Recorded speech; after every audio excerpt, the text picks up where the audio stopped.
As-Sunnah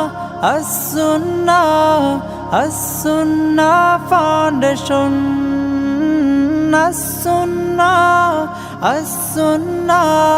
As-Sunnah Foundation. আসসালামু আলাইকুম ওয়া রাহমাতুল্লাহি ওয়া বারাকাতুহু। আলহামদুলিল্লাহ ওয়াসসালাতু ওয়াসসালামু আলা রাসূলিল্লাহ বাদ। সুপ্রিয় দর্শক শ্রোতা ভাই বোন, দেশ কিংবা প্রবাস যে যেখান থেকে দেখছেন আপনাদের সকলকে সাদর আমন্ত্রণ জানাচ্ছি আস-সুন্নাহ ফাউন্ডেশনের স্টুডিও থেকে। আপনারা দেখছেন আস-সুন্নাহ ফাউন্ডেশন আয়োজিত সাপ্তাহিক সরাসরি প্রশ্ন উত্তরমূলক অনুষ্ঠান শরঈ সমাধানের 245তম পর্ব। দর্শক, অন্যান্য দিনের মতো আজও ইনশাআল্লাহ তাআলা আপনাদের সঙ্গে আমরা ঘণ্টা ব্যাপী থাকছি এবং আপনাদের করা জীবন জিজ্ঞাসার উত্তর কোরআন এবং হাদিসের আলোকে দেওয়ার চেষ্টা করব আল্লাহ তাআলা তৌফিক দিলে। আপনাদের যে কোনো জীবন জিজ্ঞাসা বাংলায় সংক্ষেপে এই লাইভের মন্তব্যের ঘরে লিখুন, আমরা ইনশাআল্লাহ আপনাদের প্রশ্ন উত্তর দেওয়ার আপ্রাণ চেষ্টা অব্যাহত রাখব। সেই সাথে লাইভ অনুষ্ঠানটি ইসলামিক জ্ঞানের একটি অনুষ্ঠান, অন্যদেরকে দেখবার সুবিধার্থে শেয়ার করে দিতে ভুলবেন না। আপনারা আমাদের এই লাইভ অনুষ্ঠানটি দেখতে পাচ্ছেন আমাদের ভেরিফাইড ফেসবুক পেজে, আস-সুন্নাহ ফাউন্ডেশনের ভেরিফাইড ফেসবুক পেজে, আমাদের ভেরিফাইড ইউটিউব চ্যানেল এবং অন্যান্য পেজ চ্যানেল সমূহে একযোগে।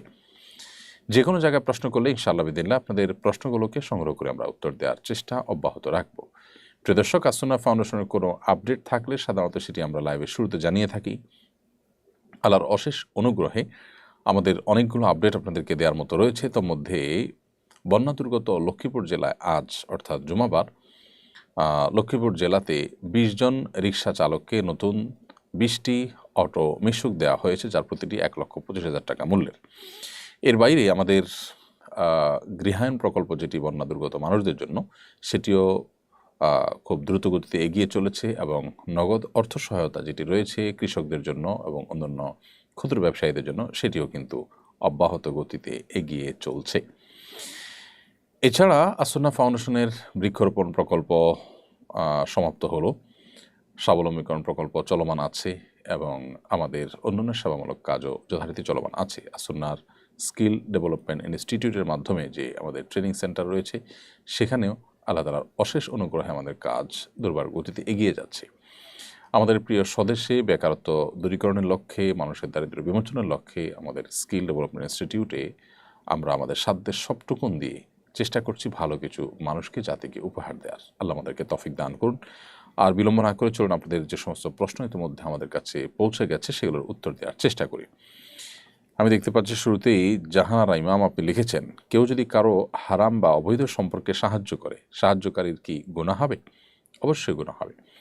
আমরা অনেকেই অন্যায় বা অপরাধে নিজে জড়াই না, কিন্তু অন্যকেও অন্যায় বা অপরাধে জড়ালে তার সহযোগী বা সহকারীর ভূমিকায় অবতীর্ণ হই। যেমন আপনার পরিচিত কেউ অবৈধ রিলেশন করেছে, হারাম সম্পর্ক করেছে, আপনি তাকে তার সেই সম্পর্ক স্থাপন করবার জন্য চিঠি আদান প্রদান বা তথ্য আদান প্রদান বা অন্য কোনো কাজে আপনি ভায়া ভূমিকার যে আপনার ভায়ার যে ভূমিকা সেটা পালন করলেন। কোনো প্রকার প্রত্যক্ষ কিংবা পরোক্ষ মদত বা সহযোগিতা আপনি করলেন, এটি যদি আপনি করেন তাহলে সেক্ষেত্রে আপনি অবশ্যই গুনাহগার হবেন। কারণ নবী করিম সাল্লাল্লাহু আলাইহি সাল্লাম বলেছেন আমাদেরকে সৎ কাজে একে অন্যের সহযোগী হতে। আবার একইভাবে তিনি বলেছেন, মান সান্না সুন্নাতান সাইয়্যাহ, যে ব্যক্তি কোনো খারাপ কাজের উদাহরণ সৃষ্টি করলো বা ধারা সৃষ্টি করলো, ফালাহু উইজরুহা ওয়া উইজরু মান আমিলা বিহা, তাহলে যে ব্যক্তি তার এই ধারা শুরু করার মাধ্যমে যত মানুষ খারাপ কাজ করলো তাদের সবার দায়ভার তাকে নিতে হবে। তো আপনি এখানে একজন একটা খারাপ কাজ করবে, সেটার যদি ধারা চালু করার ক্ষেত্রে ভূমিকা রাখেন, সেক্ষেত্রে দায়টা আপনার আসবে। এছাড়া সূরা মায়েদার ২ নম্বর আয়াতে আল্লাহ রাব্বুল আলামিন বলেছেন, ওয়ালা তাআওয়ানু আলাল ইসমি ওয়াল উদওয়ান, তোমরা পাপ এবং সীমালঙ্ঘনের কাজে, গুনাহের কাজে কেউ কারো সহযোগী হবে না। অতএব আপনি নিজে পাপ না করলে অন্য কেউ পাপ বা অপরাধ করলে সে কাজে আপনি সহযোগিতার ভূমিকায় বা সহযোগীর ভূমিকা আপনি অবতীর্ণ হতে যাবেন না। এরপরের প্রশ্ন হলো, ঢাকায় জাতিসংঘের মানবাধিকার পরিষদের কার্যালয় হবে বলে জানিয়েছেন একজন উপদেষ্টা, বিষয়টাকে কিভাবে দেখেন?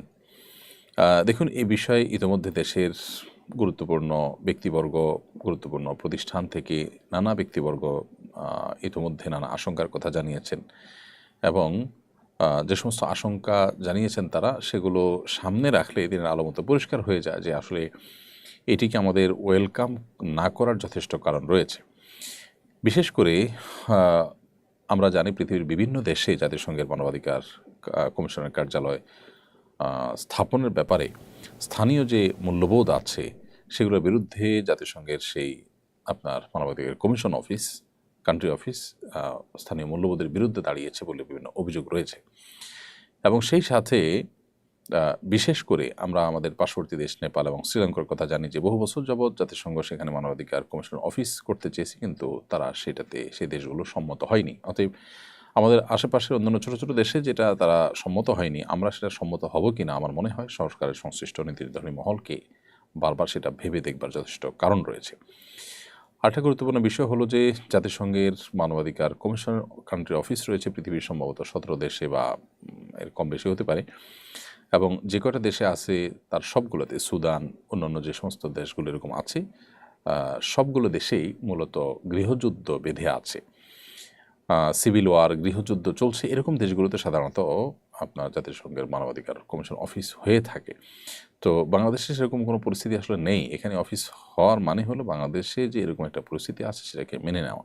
এটা একটা জটিল বিষয়। আরেকটা বিষয় হলো যে এর মাধ্যমে উপজাতিদেরকে উস্কে দেওয়ার আশঙ্কা কিন্তু খুব জোরালো, খুব প্রবল। আমরা আমাদের পার্বত্য অঞ্চল নিয়ে শঙ্কায় আছি, সেখানে খ্রিস্টান মিশনারিগুলো কাজ করছে, সেখানকার স্থানীয় যে সমস্ত উপজাতি বা উপজাতি না বলে আমরা বলি যে পাহাড়ি যারা আছেন, সেই পাহাড়ি যারা আছেন তারা সেই পাহাড়িরা কিন্তু সেখানে নানা রকম যুদ্ধ, নানা রকমের অস্থিতিশীলতা তারা চালিয়ে রেখেছে।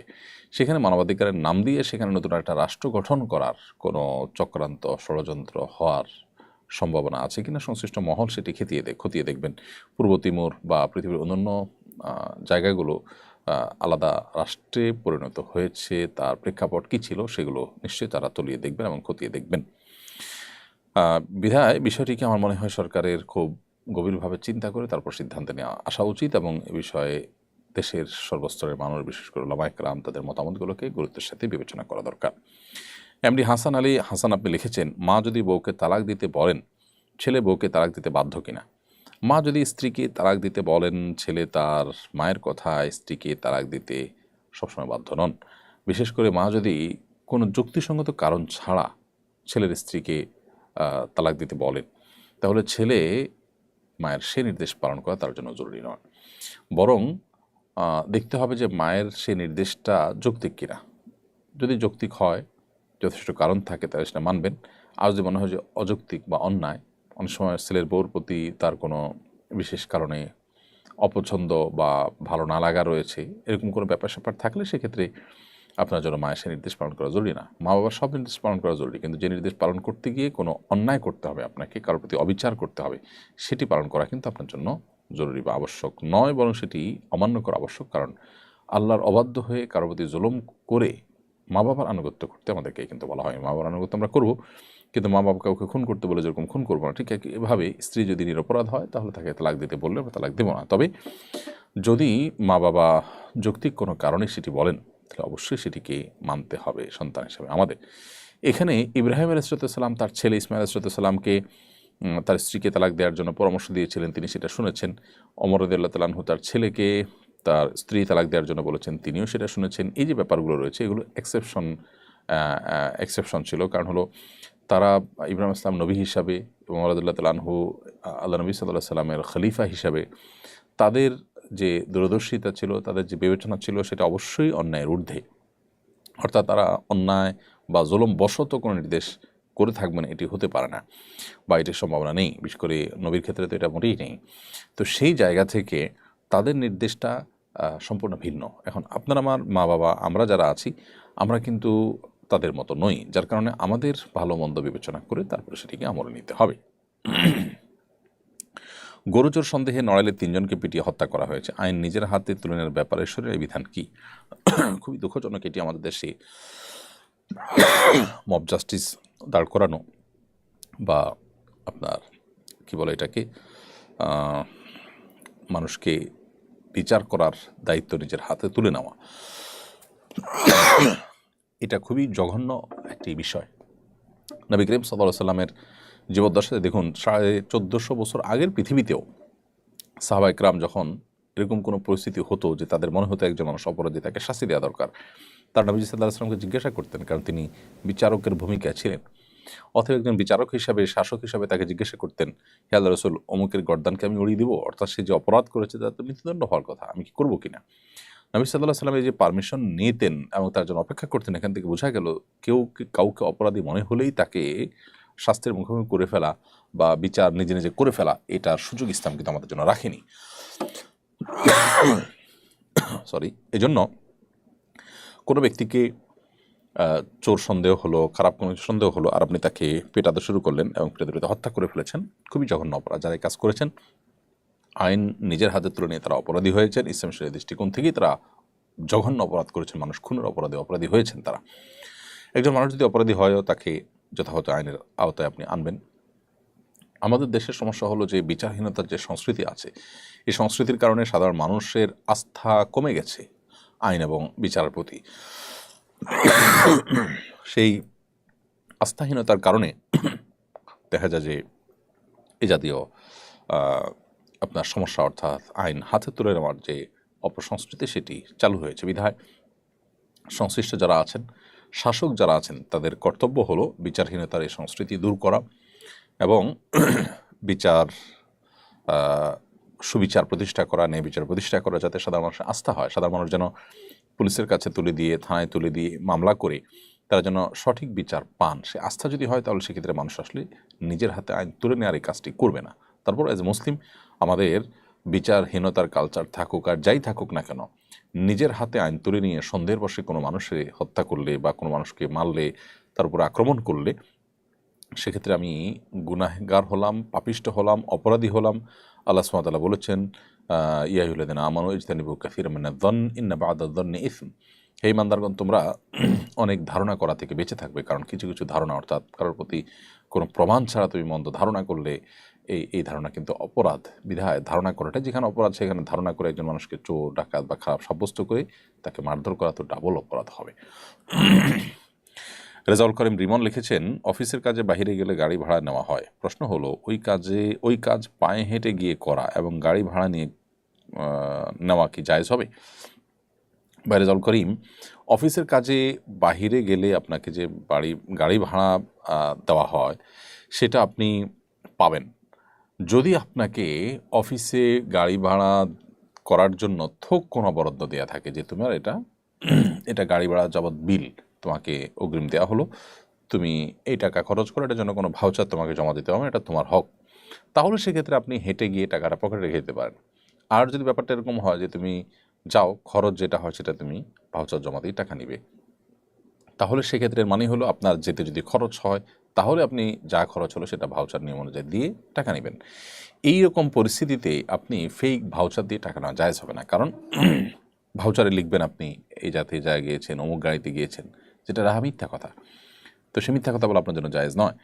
দ্বিতীয়ত হলো যে আপনি গেলে খরচ হলে যত খরচ হয়েছে সেই টাকা আপনি নেবেন, অথচ আপনার খরচ হয়নি কিন্তু আপনি সেটা নিচ্ছেন, তো এই জন্যটা জায়েজ হবে না। তাহলে বিষয়টাকে আমরা দুই ভাগে ভাগ করলাম। প্রথমত, আপনি কোথাও যাবেন, এখানে যাওয়ার জন্য আপনি কিসে যাবেন না যাবেন প্রতিষ্ঠান সেটা দেখবে না, আপনার জন্য থোক একটা বরাদ্দ দেওয়া আছে যে তুমি 500 টাকা পাবা এখানে যাওয়া আসা বাবদ, এটা তোমার বিল, অতএব এই ট্রান্সপোর্ট অ্যালাউন্স তুমি পাবে, তুমি কিভাবে যাবে না যাবে তোমার ব্যাপার। এরকম যদি দেওয়া থাকে, তাহলে সেক্ষেত্রে আপনি আপনার মতো করে সে টাকা পায়ে হেঁটে টাকাটা পকেটে রেখে দিতে পারেন। আর যদি ওরকম টিএ বা ট্রান্সপোর্ট অ্যালাউন্স না থাকে, বরং আপনি যাবেন খরচ করে, যা খরচ হয়েছে ভাউচার জমা দিবেন, যেটা জমা দিবেন সেটা পাবেন, এরকম যদি হয়, তাহলে সেক্ষেত্রে আপনি ফেক ভাউচার দিয়ে আসলে পায়ে হেঁটে গিয়ে ভাউচার দিয়ে টাকা নেওয়া জায়েজ হবে না। এরপর তানজিলা ইসলাম আপনি লিখেছেন, আমরা জানি অ্যালকোহল সমৃদ্ধ খাবার খাওয়া নিষিদ্ধ, কিন্তু ব্যবহারের জন্য উপাদান হিসাবে থাকলে সেসব প্রসাধনী ব্যবহার করা জায়েজ হবে কিনা, যেমন লোশন, ক্রিম বা স্নো। বোন তানজিলা ইসলাম, আমরা যে সমস্ত প্রসাধনী ব্যবহার করি, এই প্রসাধনীগুলোতে অনেক প্রসাধনীতে হারাম উপাদান রয়েছে, যেগুলো ব্যবহার করা আমাদের জন্য জায়েজ নয়। ইহুদিদের যে সমস্ত প্রতিষ্ঠানগুলো আছে, এই প্রতিষ্ঠানগুলোর ভিতরে সবচেয়ে বেশি প্রতিষ্ঠান হলো আপনার এই প্রসাধনী রিলেটেড, তাদের মালিকানাধীন প্রতিষ্ঠানগুলো আপনি যদি গুগলে সার্চ করেন দেখবেন যে প্রসাধনীর ব্যাপারে তাদের আগ্রহ অনেক বেশি এবং ইনভেস্টমেন্ট অনেক বেশি। এখানে হারাম উপাদান খুব সূক্ষ্মভাবে মেশানো হয়। শুকরের অনেক কিছু থাকে যেগুলো আসলে আমরা অনেকে জানিও না। আর দ্বিতীয়ত হলো মনে করি যে এখানে আর হালাল হারামের কী আছে। আরেকটা বিষয় হলো যে এগুলোর সাথে আমাদের আসলে মনস্তত্ত্বের একটা গভীর সম্পর্ক আছে এই প্রসাধনের। তো এখানে আসলে এমন কিছু উপাদান থাকে যেগুলো আমাদের মনস্তত্ত্বকে নিয়ন্ত্রণ করা হয় বা ধর্মহীনতার দিকে ধাবিত করা হয়। বিষয়টা জাস্ট কোনো ধারণাপ্রসূত বিষয় না, এটার উপরে বহু গবেষণা রয়েছে, বহু আপনার বই পুস্তক রয়েছে, বহু আর্টিকেল আপনি অনলাইনেও পাবেন অথেন্টিক এবং সংশ্লিষ্ট বিষয় যারা বিশেষজ্ঞ তাদের। তো যাই হোক, এই কারণে আমাদের এই প্রসাধনীগুলোকে ব্যবহার করতে সতর্ক থাকতে হবে। অ্যালকোহল বিষয়ে আপনি যেটা জানতে চেয়েছেন সুনির্দিষ্ট করে সেটার উত্তর আমরা বলতে চাই, অ্যালকোহল কিছু আছে জাস্ট কেমিক্যাল টাইপ, এটা আসলে খাবারের জন্য নয়। সেটা যদি থাকে তাহলে সেটা ব্যবহার করাকে আরব ওলামা ইকরাম জায়েজ বলেছেন। সৌদি আরবের ওলামা ইকরাম জায়েজ বলেছেন। শেখ মোহাম্মদ সালেহ আল মুনাজ্জিদ হাফিজাহুল্লাহ ইসলাম কিউয়েতে এবং অন্যান্য ওলামা ইকরাম তারা এটিকে জায়েজ বলেছেন, বিকজ এটি আসলে পান করার যে অ্যালকোহল মাদক সেটি তার আওতায় নয়, এটি জাস্ট একটা কেমিক্যাল এবং এটি পান উপযোগীই না। অতএব এটি থাকলে সেটি নাজায়েজ হবে না। তবে নাজায়েজ হওয়ার অন্য কোনো কারণ আছে কি না প্রসাধনীতে সেটি আমাদের দেখতে হবে। সম্প্রতি রংপুরে চলন্ত টিকটক করতে গিয়ে ট্রেনের ধাক্কায় এক কিশোর আহত হয়েছে। কিশোর কিশোরীদের টিকটক আসক্তি ভয়াবহ আকার ধারণ করেছে। এ থেকে সন্তানদের মুক্ত রাখতে অভিভাবকরা কী ধরনের ভূমিকা রাখতে পারেন? খুবই দুর্ভাগ্যজনক ঘটনা এবং এই ধরনের ঘটনা একের পরে কিন্তু ঘটতে থাকে। আমাদের তরুণরা, আমাদের কিশোররা নষ্ট হয়ে যাচ্ছে। তাদের হাতে আমরা মোবাইল ফোন নামক বিষাক্ত জিনিস আমরা তুলে দিচ্ছি। বিষাক্ত এই জন্য বললাম যে এখানে এমন কিছু জিনিস আছে যেগুলো কিশোরদের জন্য বিষাক্তের মতোই। অতএব তাদেরকে আমরা এই সমস্ত স্মার্টফোন, নেট সহ তুলে দিয়ে তাদেরকে ধ্বংসের দিকে আমরা ঠেলে দিচ্ছি। অভিভাবক হিসাবে আমাদের এক্ষেত্রে দায়িত্বশীলতার পরিচয় দেওয়া উচিত এবং সেই সাথে তরুণদেরকে এ ধরনের মোবাইল ফোন আসক্তি থেকে বাঁচানোর জন্য সামাজিক, প্রাতিষ্ঠানিক, সরকারি, বেসরকারি নানামুখী উদ্যোগ আসলে নেওয়া দরকার। এ ধরনের দুর্ঘটনা একটি ঘটেছে তা নয়, বরং ঘরে ঘরে নানাবিধ দুর্ঘটনা, নানাবিধ আপনার ব্যত্যয় এবং নানাবিধ আপনার অনাকাঙ্ক্ষিত ঘটনাবলী কিন্তু অনবরত ঘটে চলেছে। আমরা এই কিশোরের আপনার পরিবারের জন্য সমবেদনা প্রকাশ করছি। আল্লাহ তাদেরকে সুখ শৈবার শক্তি দান করুন এবং এখান থেকে শিক্ষা গ্রহণ করে সামনে পথ চলার পদ্ধতি এবং পথ চলার যে রুটম্যাপ সেটি ঠিক করার আমাদেরকে তৌফিক দান করুন এবং অভিভাবকরা সন্তানদেরকে এই টিকটক বা জাতীয় বিষয় থেকে আসক্তি থেকে বের করে আনার জন্য তাদেরকে ফিজিক্যাল এক্সারসাইজের ব্যবস্থা করা, তাদেরকে একান্তে নিজেরা সময় দেওয়া, নিজেরা মোবাইল ফোনের টিপাটিপি প্রয়োজনীয় সেটা বন্ধ করা, এই কাজগুলোতে তাদেরকে এঙ্গেজ করতে হবে এবং দিনী এবং ধর্মীয় সার্কেলে তাদেরকে যত বেশি উঠা বসা করানো যাবে এগুলো থেকে তারা তত বেশি বেঁচে থাকতে পারবে ইনশাআল্লাহ তাআলা। তাহমিদ নাফিস দীপ্ত আপনি লিখেছেন, রুমের সাথে বাথরুম আছে, জানার বিষয় হলো রুমে কেউ নামাজ পড়া অবস্থায় থাকলে সেই বাথরুম ব্যবহার করা যাবে কিনা? কোনো অসুবিধা নেই। কেউ যদি রুমে নামাজ পড়ছেন ওই অবস্থায় আপনি বাথরুম ব্যবহার করতে পারেন। রুমে একজন নামাজ পড়ছেন মানে এই না যে আপনি রুমে টয়লেট ইউজ করতে পারবেন না, বাথরুমের দরজা খুলতে পারবেন না, এরকম কোনো নিষেধাজ্ঞা নেই। রেদওয়ানুল লিখেছেন, কোনো ব্যবসায় কত % লাভ নিতে হবে এ ব্যাপারে শরীয়তে কোনো নির্দেশনা আছে কিনা, থাকলে সেটা কত? বা রেদওয়ানুল্লাহ, শরীয়ত আসলে কেনাবেচার ক্ষেত্রে ক্রেতা এবং বিক্রেতাকে তাদের মতামতের স্বাধীনতা দিয়েছে। এত বেশি স্বাধীনতা এক্ষেত্রে দেওয়া আছে যে ক্রেতা বিক্রেতা উভয়ে যেই দরের উপরে, যে দামের উপরে সম্মত হবেন সেটাই শরিয়া অ্যালাউ করবে। তবে বিক্রেতা তিনি যদি ক্রেতাকে ঠকাবার উদ্দেশ্যে বা ক্রেতা হয়তো এই পণ্যের দাম জানেন না সেই সুযোগে তার কাছ থেকে অতিরিক্ত দাম নেন, কিংবা তিনি যদি কোনো প্রকার কারসাজি করে, ক্রাইসিস সৃষ্টি করে, কোনো প্রকার পরিস্থিতি তৈরি করে ক্রেতাকে ঠকান, তাহলে সেক্ষেত্রে সেটা অনৈতিক হবে, সেটা তার অন্যায় হবে, কিন্তু তার বেচা কেনাটা বিশুদ্ধ হয়ে যাবে, বিক্রেতার জন্য সেটা গ্রহণ করা যায় এবং ব্যবহার করা জায়েজ হবে। দেশের বিভিন্ন স্থানে হিউম্যান প্যাপিলোমা ভাইরাস এইচপিভি বা জরায়ুমুখ ক্যান্সার টিকা দেওয়ার সময় হিস্টেরিয়ায় অনেক নারী অসুস্থ হয়েছেন বলে খবর পাওয়া যাচ্ছে। এ ধরনের টিকা নেওয়া কতটুকু জায়েজ আছে? মৌলিকভাবে টিকা নেওয়া না জায়েজ নয়, কিন্তু এই যে এইচপিভি টিকার কথা বলা হচ্ছে, অনেকগুলো গণমাধ্যমে আমিও দেখেছি যে বহু আমাদের শিক্ষার্থীরা সেখানে আহত হয়ে যাচ্ছে। টিকা নিয়েই যদি অবস্থা হয় তাহলে পরবর্তীতে এর কী ব্যাড এফেক্ট আমাদের শরীরে পড়তে পারে, আমাদের মেয়েদের শরীরে পড়তে পারে, সেটা বোধ হয় আমাদের দেশপ্রেমিক এবং ইসলামপ্রিয় যে সমস্ত গবেষকগণ আছেন তাদের খুঁজে বের করা দরকার এবং সেটি জনসমক্ষে তাদের প্রকাশ করা উচিত। কারণ তৃতীয় বিশ্বে বহু ঔষধ পরীক্ষামূলকভাবে ব্যবহার করার অভিযোগ আছে। এটি পুরনো অভিযোগ এবং এটি প্রমাণিত সত্য যে উন্নত দেশগুলো যারা আমাদেরকে সবসময় মানবাধিকারের সবক শোনান, সারাদিন সকাল বিকাল মানবাধিকারের জিগির মুখে তোলেন, তারাই কিন্তু পরীক্ষামূলকভাবে নানা ঔষধ তৃতীয় বিশ্বে, এই অনুন্নত বিশ্বে আমাদের দেশের মতো এরকম গরিব দেশগুলোতে তারা এক্সপেরিমেন্ট চালান।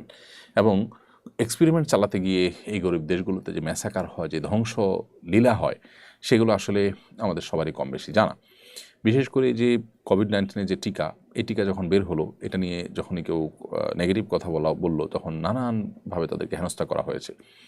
পরবর্তীতে অবশ্য এই ডিপার্টমেন্টের অর্থাৎ স্বাস্থ্য বিভাগেরই গুরুত্বপূর্ণ বড় বড় পদে থাকা মানুষগুলোর সাথে আমার সরকারি 1-2টা মিটিংয়ের সুযোগ হয়েছে ইসলামী ফাউন্ডেশনে। সেখানে আমি তাদের মন্তব্য শুনে অবাক হয়েছি। তারা বলেছেন কেউ কেউ যে আসলে এখানে স্বাস্থ্য আপনার বিজ্ঞান এবং আপনার কি বলে এটাকে আপনার পলিটিক্যাল সায়েন্স, এই দুইটা মিশে একাকার হয়ে গেছে। সেই সাথে এখানে ইকোনমিক সায়েন্সও একাকার হয়ে গেছে। অর্থাৎ এখানে বিষয়টা অর্থনৈতিক স্বার্থ বিশ্বের বড় বড় মোড়লদের এবং তার সাথে পলিটিক্যাল বিভিন্ন ব্যাপার স্যাপার রয়ে গেছে, যার কারণে আমরা চাই বা না চাই এটা পৃথিবীতে প্রতিষ্ঠিত করা হবে। যাই হোক, সেই কোভিড-19 টিকার পরে যে সমস্ত সাইড এফেক্ট হয়েছে, যে সমস্ত ক্ষয়ক্ষতি হয়েছে, সেটা কিন্তু আর নতুন করে বলবার অপেক্ষা রাখে না। আমরা সবাই কম বেশি জানি। এখন পর্যন্ত গোটা বিশ্বে বহু গবেষণা হয়েছে এবং সমস্ত গবেষণার ফলাফল থেকে দেখা গেছে যে ভয়াবহ ক্ষতি আমাদের জীবনে ডেকে এনেছে এই টিকা। তো এই জন্য এই সমস্ত টিকাগুলো আমাদের দেশে প্রয়োগ করবার আগে আমাদের দেশের দেশপ্রেমিক এবং ইসলামপ্রেমিক যে সমস্ত গবেষকরা আছেন, তারা ভালো করে দেখা উচিত এগুলো আদৌ কোনো ষড়যন্ত্র কিনা, আদৌ কোনো আপনার পরীক্ষামূলক বিষয় কিনা, সেখানে ক্ষতিকর কোনো বিষয় আছে কিনা। এই যে গণহারে বাচ্চারা অসুস্থ হয়ে পড়েছে, কিশোরীরা অসুস্থ হয়ে পড়েছে, সেটার জন্য আমার তো মনে হয় যে সংশ্লিষ্ট মহল তাদের আত্মসমালোচনা করা উচিত যে কোনো এক্সপেরিমেন্ট ছাড়াই এভাবে যদি টিকা চালানো হয়, গণহারে টিকা দিতে বাধ্য করা হয় মানুষকে এবং অসুস্থ হয়ে পড়ে বাচ্চারা, তাহলে সেটা তো কোনোভাবেই গ্রহণযোগ্য হতে পারে না। এমনি ঈসা রুহুল্লাহ আপনি লিখেছেন আমরা মক্কা মদিনায় গেলে সেখানে নামাজের সামনে দিয়ে হাঁটাহাঁটি করতে দেখা যায়, এতে কি গুনাহ হয় না?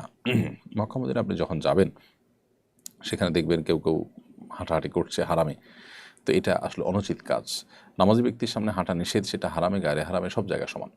কোন ওলামা কেরাম বলেছেন যে হারামাইনে মক্কা এবং মদিনার দুই মসজিদে এত বেশি মানুষ এবং এত বিস্তীর্ণ এলাকা, সেখানে আসলে পুরোপুরিভাবে সামনে দিয়ে হাঁটাহাঁটি বন্ধ করা এটা কঠিন হয়। এই সমস্ত অজুহাত দিয়ে অনেকেই সাধারণত নামাজি ব্যক্তির সামনে হাঁটাহাঁটির করাটাকে জায়েজ বলেছেন। কিন্তু বিশুদ্ধ মত হলো, নিরাপদ মত হলো, মক্কা মদিনাতেও হারামাইনেও আমরা এটা মেনটেন করে চলবো। বাস্তবতা হলো যে কেউ যদি চেষ্টা করেন যে আমি একটু এটা মেনটেন করে চলবো, তাহলে তার যারা আসলে অসম্ভব না, বিষয়টা একটু কষ্টকর হলেও অসম্ভব না, তিনি চাইলে এটা মেনটেন করতে পারেন। আহমেদ সুজন লিখেছেন আমার এক ছোট ভাই বাথরুমে আজান প্র্যাকটিস করে, সে বলে বাথরুমে প্রতিধ্বনি হয়। প্রশ্ন হলো বাথরুমে আজান প্র্যাকটিস করলে গুনাহ হবে কিনা? ভাই আহমেদ সুজন, বাথরুমে প্রতিধ্বনি হয়, সাউন্ডটা শুনতে ভালো শোনা যায়, এই অজুহাতে বাথরুমে আজান প্র্যাকটিস করা উচিত হবে না। বিশেষ করে সেখানে টয়লেটের অপশন আমাদের দেশের সচরাচর যেরকম থাকে, এরকম প্যান বা কমর যদি থাকে, তাহলে সেক্ষেত্রে সেখানে আজান দেওয়া অনুচিত। কারণ নাপাক বা নোংরা জায়গায় আল্লাহর নাম উচ্চারণ করা, কোরআন এবং কোরআন কারিমের কোনো আয়াত উচ্চারণ করা, এটা নিষিদ্ধ, এটা মাকরুহ বলেছেন ফুকাহা একরাম সবাই। সেজন্য আজানের প্র্যাকটিসটা করতে হবে অন্য কোনো জায়গায়। প্রতিধ্বনি হওয়ার যে সুবিধা আছে সেটা আদায়ের জন্য আল্লাহর নামকে অপমানকর, তার আল্লাহর নামের অমাননা হয় সেরকম কোনো কাজ কিন্তু করা যাবে না। আজিজ রায়হান আপনি লিখেছেন আমি আমার স্ত্রী এবং শাশুড়িকে নিয়ে হজ করতে যাচ্ছি, সাথে আমার স্ত্রীর বড় বোন ও আমাদের সাথে পবিত্র হজ পালন করতে যেতে চান, তিনি কি আমাদের সাথে যেতে পারবেন? আজিজ রায়হান, আপনার স্ত্রী এবং শাশুড়িকে নিয়ে আপনি হজে যেতে পারবেন, সেটাতে কোনো সমস্যা নেই। মাহরাম হিসাবে আপনি দুজনে মাহরাম হিসাবে যথেষ্ট হবে। কিন্তু আপনার স্ত্রীর যে বড় বোন আছেন তার মাহরাম আপনি হতে পারবেন না, কারণ আসলে আপনি তার মাহরাম না, যার কারণে তিনি যেতে হলে তার মাহরাম তার সাথে থাকা উচিত।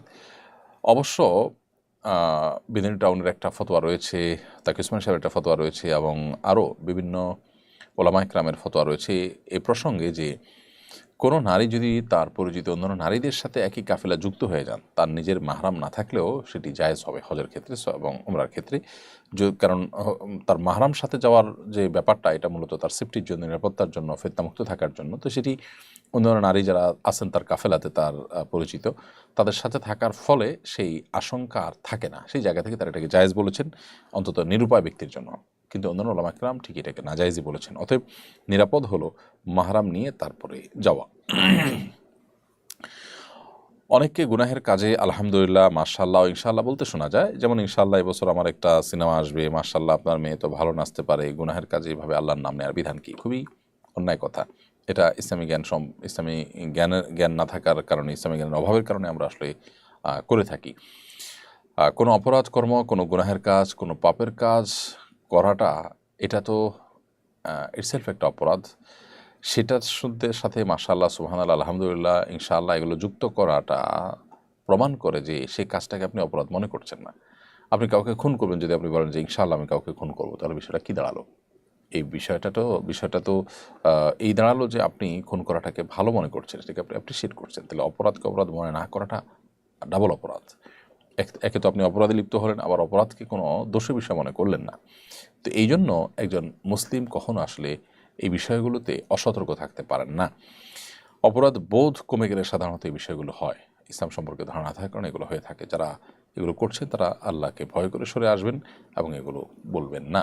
আপনি পাপের কাজে লিপ্ত আছেন, আপনার মধ্যে অপরাধ বোধ কাজ করেও যে আমি অন্যায় কাজ করছি, ফিরে আসা দরকার, ফিরে আসবো, আল্লাহ আমাকে তৌফিক দান করুন, সে মানসিকতা আপনার মধ্যে থাকা উচিত। উম্মে মারিয়াম আপনি লিখেছেন, ওয়াসওয়াসা থেকে মুক্তি পাওয়ার জন্য কি কি দোয়া ও আমল করতে পারি?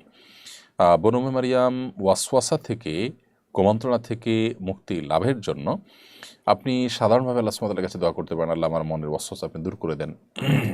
এর ভিতরে কোনো দোয়া এই সম্পর্কে আছে, যেমন আল্লাহুম্মা জাআল ওয়াসাবিসা কলবি খাশিয়াতাক, আল্লাহ আমার অন্তরের যে ওয়াসওয়াসাগুলো আছে, কুমন্ত্রণাগুলো আছে, সেগুলোকে আপনার ভয় দিয়ে আপনি পরিবর্তন করে দিন। তো সাধারণভাবে আপনি ওয়াসওয়াসার জন্য আল্লাহ তাআলার কাছে দোয়া করবেন ওয়াসওয়াসা মুক্তি লাভের জন্য। আর বিশেষ করে ওয়াসওয়াসা থেকে মুক্তি লাভের জন্য কিছু রুকিয়া রয়েছে।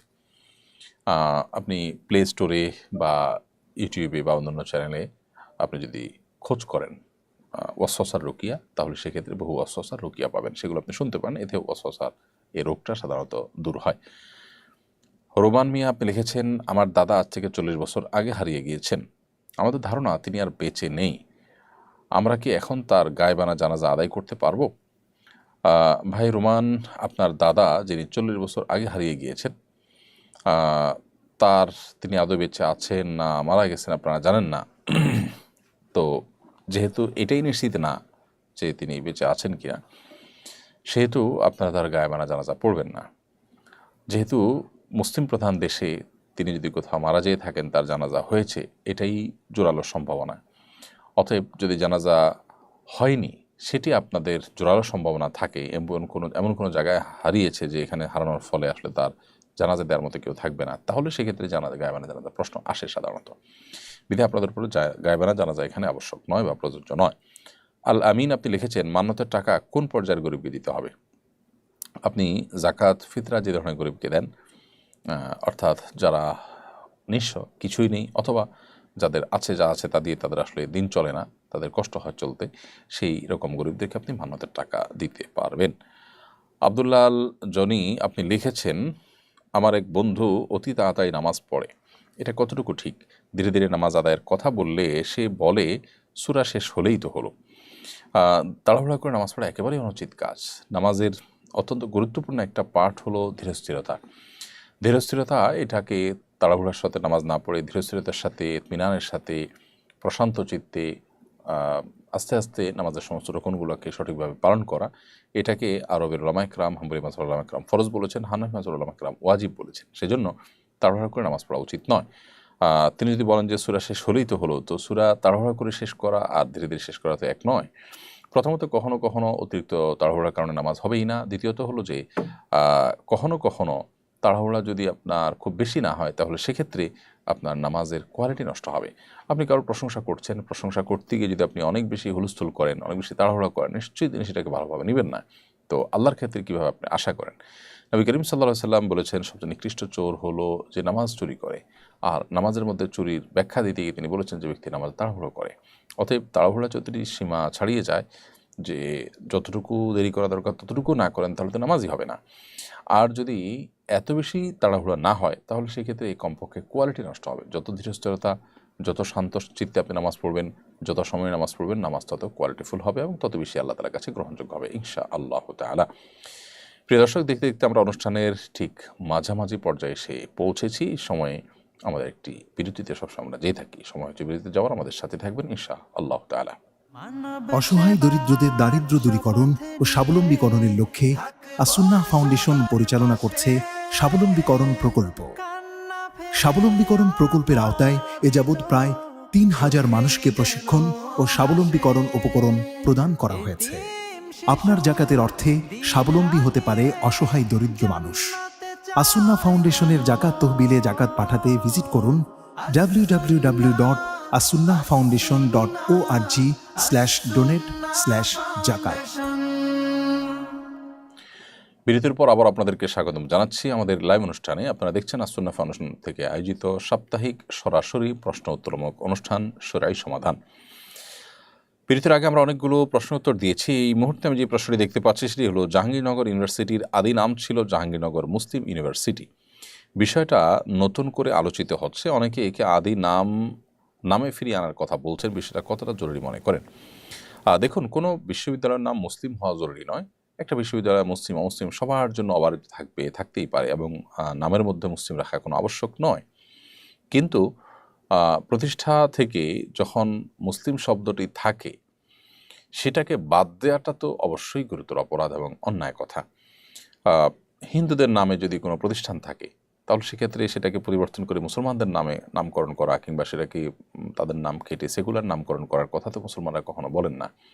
তাহলে সেক্ষেত্রে বাংলাদেশে কবি নজরুল ইসলাম কলেজকে ইসলাম বাদ দিয়ে নজরুল কলেজ, তারপরে যে আপনার আরও অনেকগুলো আপনার হল আছে ঢাকা ইউনিভার্সিটিতে, সে হলগুলোতে মুসলিম শব্দ বাদ দেওয়া, জাহাঙ্গীরনগর মুসলিম ইউনিভার্সিটির মধ্য থেকে মুসলিম শব্দ বাদ দেওয়া, এগুলো খুবই গর্হিত কাজ এবং খুবই অনুচিত কাজ। তো এই কাজগুলো আসলে আমাদের করা উচিত নয়। একজন মুসলমান হিসাবে আমাদের মধ্যে আল্লাহ ভীতি থাকা উচিত, যে আমরা মুসলিম শব্দটি নাম কাটছি, তারা নাম নিজেদেরকে আবার মুসলমান দাবি করছি কিসের ভিত্তিতে? প্রতিষ্ঠা যারা করেছেন তারা যদি মুসলিম শব্দ দিয়ে থাকেন, শুরু থেকে যদি মুসলিম শব্দ থেকে থাকে, তাহলে সেটা কাটা হবে কেন? এই কারণে এই শব্দ ফিরিয়ে আনার দাবিটা অযৌক্তিক নয়। তবে আমি আবারও বলছি যে শিক্ষা প্রতিষ্ঠানে মুসলিম শব্দ থাকতে হবে, ইসলাম শব্দ থাকতে হবে, নট নেসেসারি, এই দাবি কোনো মুসলমান করেও নেই। অতএব আগে যেগুলোর নামের মধ্যে মুসলিম শব্দ ছিল এবং ষড়যন্ত্র করে চক্রান্ত করে এদেশে ভিনদেশি এজেন্ডা বাস্তবায়ন করার জন্য, এদেশের সংখ্যাগরিষ্ঠ মানুষকে দমন করার জন্য যে অপচেষ্টা করা হয়েছে, সেটিকে অবশ্যই নিন্দা জানানো উচিত এবং সে অপচেষ্টা বন্ধ করা উচিত। তার ধারাবাহিকতা এখানে মুসলিম শব্দ যুক্ত করার যে দাবি, সেটিকে আমি যৌক্তিক মনে করছি। নাপাক অবস্থায় কি মসজিদের ভেতরে প্রবেশ করা যাবে? কেউ যদি ফরজ গোসল অবস্থায় হয়, তাহলে তিনি মসজিদে প্রবেশ করতে পারবেন না। বাকি ওযু নেই এমত অবস্থায় মসজিদে ঢুকলেও সেটি ফরজ গোসল অবস্থায় মসজিদে ঢুকা যেরকম অপরাধ, জঘন্য অপরাধ, গুনাহ, সরাসরি নিষিদ্ধ, সেরকম নিষেধ হবে না। তবে ওযু করে পবিত্র অবস্থায়, অর্থাৎ ওযু অবস্থাতে মসজিদে অবস্থান করা উচিত। এটা মসজিদের আদব, মসজিদের শিষ্টাচার। আর ফরজ গোসল অবস্থাতে মসজিদে অবস্থান করা তো জায়েজ নয়। যদি কেউ ইতিকাফরত থাকেন, গোসল ফরজ হয়, দ্রুততার সাথে তিনি ফরজ গোসল করে তারপর আবার মসজিদে তিনি প্রবেশ করবেন। আর গোসল ফরজ হলে সে অবস্থাতে তিনি মসজিদে প্রবেশ করবেন না, কারণ মসজিদ এটি পবিত্র জায়গা এবং পবিত্র লোকদের জন্য। বিধায় এ ধরনের অপবিত্রতা এটা নিয়ে মসজিদে প্রবেশ করা গুনাহের কাজ। এরপরে গেমিং উইথ রানা আপনি লিখেছেন আইডি থেকে, বিয়ের সঠিক বয়স কত? দেখুন, বিয়ের সঠিক বয়স ইসলামী শরিয়া কোনো ফিক্স করে দেয়নি যে এত বছর বয়স হলে তারপর বিয়ে করা যাবে, বা এর আগে করা যাবে না, বা এর পরে করা যাবে না। বিয়ের বয়সটাকে ইসলাম উন্মুক্ত রেখেছে। যার যখন বিয়ে করার প্রয়োজন দেখা দিবে, তার জন্য তখন বিয়ে করা শরীয়ত আবশ্যক করেছে, যদি তার বিয়ে না করলে গুনাহে লিপ্ত হন, বিয়ে করার সামর্থ্য থাকে। বিশেষ করে তরুণ বয়সে ইসলাম বিবাহ করতে উৎসাহিত করেছে, কিন্তু এর কোনো সময়সীমা ঠিক করে দেয়নি শরীয়ত। অতএব শরিয়ার দৃষ্টিভঙ্গিটা এক্ষেত্রে যথেষ্ট প্রশস্ত রয়েছে। এরপরের প্রশ্ন হলো, সরকার এবছর হজের খরচ কমানোর ঘোষণা দিয়েছে, এ নিয়ে নানা ধরনের বিশ্লেষণ দেখছি, আপনার মন্তব্য জানতে চাইছি। সরকার হজের খরচ কমানোর যে ঘোষণা দিয়েছে সেখানে একটা জায়গা তো খুব প্রশংসনীয় উদ্যোগ নিশ্চয়ই হয়েছে, সেটি হলো বিমান ভাড়া কমাবার ক্ষেত্রে উদ্যোগ নেওয়া হয়েছে এবং কিছুটা সেখানে কমেছে। কিন্তু সরকারি যে হাজিদেরকে রাখা হয় সেটা একটু দূরে, অর্থাৎ 3-3.5 কিলোমিটার দূরে, কিন্তু অনেক দূরে হারাম থেকে। এত দূরে হাজিদেরকে রেখে, অর্থাৎ হোটেল খুব দূরে দিয়ে তারপরে খরচ কমানো, সেটা আসলে খুব বেশি সুফল বয়ে আনে না। হ্যাঁ, যারা ইয়াং আছে, যারা দূর থেকে হাঁটতে পারবেন, তারা হয়তো এটা মেনে নিতে পারেন, কিন্তু তারপরও 5 ওয়াক্ত নামাজ আপনি হারামে পড়তে চাইলে আসলে 3.5 কিলোমিটার দূরে থেকে পড়া, আসা যাওয়া করা প্রত্যেক ওয়াক্তে, এটা আসলে সম্ভব না, এটা কঠিন। সেই জায়গা থেকে এই অংশের যে সমালোচনা হচ্ছে, সেই সমালোচনাটাও আমি যৌক্তিক মনে করছি। তবে একই সাথে যেটি বললাম যে বিমান ভাড়া কমানোর যে উদ্যোগ নেওয়া হয়েছে সেটা যদি মানে অল্প স্বল্পও কমে, সেটা অবশ্যই সাধুবাদ পাওয়ার মতো একটা উদ্যোগ। সেই সাথে সবচেয়ে বড় সাধুবাদ পাওয়ার মতো কাজটি সরকার করেছে, সেটা হলো বাংলাদেশে এই যাবৎকালে সকল সরকারের আমলেই সরকারি খরচে হজ করার যে একটা প্রথা ছিল, সেটি তারা এই সরকার বন্ধ করে দিয়েছে। এটাকে আমরা অ্যাপ্রিসিয়েট করি এবং এটা অবশ্যই একটি যুগান্তকারী সিদ্ধান্ত। সরকারি টাকায় হজ, এটা হওয়া উচিত নয়। আমরা এটা নিয়ে লেখালেখি করেছি, বহুবার বলাবলি করেছি, আলহামদুলিল্লাহ সেটি সরকার আমল নিয়েছে, এই জন্য ধন্যবাদ তাদেরকে। আব্দুল সামাদ আপনি লিখেছেন, ব্যাংক থেকে পাওয়া সুদ কোথায় দিতে হবে? ব্যাংক থেকে সুদ যদি অটোমেটিক চলে আসে তাহলে সেক্ষেত্রে সেটা গরিব দুঃখী অভাবী মানুষদেরকে দান করে দিবেন সওয়াব নিয়ত করা ছাড়া। যেহেতু ব্যাংকের এই সুদ তার প্রকৃত প্রাপককে তাকে খুঁজে বের করে ফেরত দেওয়া সম্ভব না, সেজন্য এই কাজটি আপনি করবেন। আর যদি শুধু ব্যাংকে লেনদেন না করার সুযোগ থাকে, অপশন থাকে, তাহলে সেটাকেই আপনার গ্রহণ করা উচিত। ফাতেমা নাইম আপনি লিখেছেন, পর্দা করে দোকানে বসলে গুনাহ হবে কিনা? বোন, পর্দা করে, পর্দার সাথে যদি আপনি ব্যবসা বাণিজ্য করতে চান করেন, আপনার পর্দাহীনতা যদি না হয়, ফিতনার কোনো আশঙ্কা না থাকে, তাহলে এই শর্তগুলো সাপেক্ষে সেটি আপনার জন্য জায়েজ। নবী করিম সাল্লাল্লাহু আলাইহি সাল্লাম তার আমলে, খলিফাতুল মুসলিম রাদিয়াল্লাহু তাআলার শাসন আমলে মেয়েরা কেউ কেউ বাজারে কেনাবেচা করেছেন, এরকম বর্ণনা পাওয়া যায়। সেই জায়গা থেকে এটিকে আমরা জায়েজ বলছি। তবে সময়ে অনেক ফিতনা সংকুল, সেই জায়গা থেকে আজকের বাস্তবতা এটা কতটা ফিতনামুক্ত, কতটা আপনার আশঙ্কামুক্ত, সেটা গুরুত্বপূর্ণ। ইসলাম মেয়েদের ব্যাপারটিকে এত গুরুত্বের সাথে দেখে যে তাদের প্রাইভেসি, তাদের পর্দা, তাদের ব্যক্তিত্ব, তাদের সম্ভ্রম, সেই ব্যাপারে ইসলাম কোনো প্রকার কম্প্রোমাইজ কিন্তু করে না। বিধায় এখানে ইসলাম বরং প্রোয়েক্টিভ বিভিন্ন রকম উদ্যোগ গ্রহণ করে থাকে, যাতে করে কোনো রকম ক্ষতিগ্রস্ত তারা না হন। রাজু ইসলাম রাজু লিখেছেন, কাউকে ভালোবাসলে তাকে পাওয়ার জন্য কি আল্লাহর কাছে দোয়া করা যাবে? ভাই রাজু ইসলাম, কাউকে যদি আপনি ভালোবাসেন, কাউকে পছন্দ করেন, বিয়ের আগে যে পছন্দ করাটা, এই পছন্দ করা এক জিনিস আর ভালোবাসা আরেক জিনিস। পছন্দ করলেন সেটিতে হতেই পারে, তাহলে আল্লাহর কাছে বললেন যে আল্লাহ অমুককে আমার কাছে দিনদার মনে হয়, আমি তাকে পেতে চাই। আপনি দোয়া করতে পারেন, কিন্তু তার চেয়ে উত্তম দোয়া, আদর্শ দোয়া হলো যে আল্লাহ যদি তাকে পাওয়ার মধ্যে আমার কল্যাণকর হয় আপনি ব্যবস্থা করে দিন, আর না হলে আমার মন থেকে তাকে দূর করে দিন। এটি হলো সবচেয়ে আদর্শ দোয়া, সবচেয়ে সঠিক দোয়া। কারণ আপনি যাকে পাওয়াটাকে গুরুত্বপূর্ণ মনে করছেন, ভালো মনে করছেন, তাকে পাওয়াটা গুরুত্বপূর্ণ নাও হতে পারে, আপনার জন্য বরং ক্ষতিকরও হতে পারে। সেই বিষয়টি আমাদের মাথায় থাকতে হবে। আর বিবাহের আগে এই তথাকথিত ভালোবাসা কারোর প্রতি, এটা হারাম। অতএব পছন্দ হওয়া কোনো কারণে তার সম্পর্কে জানলেন, জানার সুযোগ হয়েছে, কাকতালীয়ভাবে জেনেছেন, সেই জায়গা থেকে আপনি তাকে পছন্দ করেন, সেটা ভিন্ন বিষয়। কিন্তু তাকে রীতিমতো ভালোবাসেন, স্বামী স্ত্রীকে যেরকম ভালোবাসে সেরকম ভালোবাসেন, তাকে ফিল করেন, এবং আপনি এই পছন্দ হওয়াটাকে আরও ডিপ লেভেলে নিয়ে গেছেন, তো সেটা অবশ্যই গুনাহের কথা, সেটা কিন্তু জায়েজ নয়। এমনি সবুজ মাহমুদ আপনি লিখেছেন, আমার বাবা মা এবং আমার স্ত্রী কি একসাথে উমরা করতে আসতে পারবেন? আপনার বাবা যেহেতু আপনার স্ত্রীর মাহরাম শ্বশুর হিসাবে, অতএব আপনার বাবা মার সাথে আপনার স্ত্রী অবশ্যই উমরা করতে যেতে পারবেন, হজ করতে যেতে পারবেন, কোনো অসুবিধা নেই। মেয়েদের উমরা বা হজ কিংবা যে কোনো সফরে একজন মাহরাম থাকাটা গুরুত্বপূর্ণ। সেই মাহরামটা স্বামী থাকতে হবে, নট নেসেসারি শ্বশুর যেহেতু মাহরাম, অতএব শ্বশুরের সাথেও তিনি যেতে পারবেন। মাসুম বিল্লাহ লিখেছেন, বিয়ের 6 মাসের মধ্যে সন্তান জন্মগ্রহণ করলে সে সন্তান কি বৈধ হবে? ভাই মাসুম বিল্লাহ, বিয়ের 6 মাসের মধ্যে যদি সন্তান জন্মগ্রহণ করে, তাহলে সেটা যদি বিবাহের পরেই গর্ভধারণ হয়ে থাকে, তাহলে অবশ্যই বৈধ হওয়া শরিয়ার দৃষ্টিকোণ থেকে এটি নাজায়েজ কিংবা হারাম নয়। কারণ এত অল্প সময়ের মধ্যে সন্তান গর্ভধারণ করা বা সন্তান আপনার জন্ম লাভ করা, এটা অসম্ভব নয়। বিধায় এটি মানে 6 মাসের মধ্যে সন্তান হয়েছে দেখেই এটাকে অবৈধ সন্তান বলে ট্রিট করা বা মন্তব্য করা উচিত হবে না।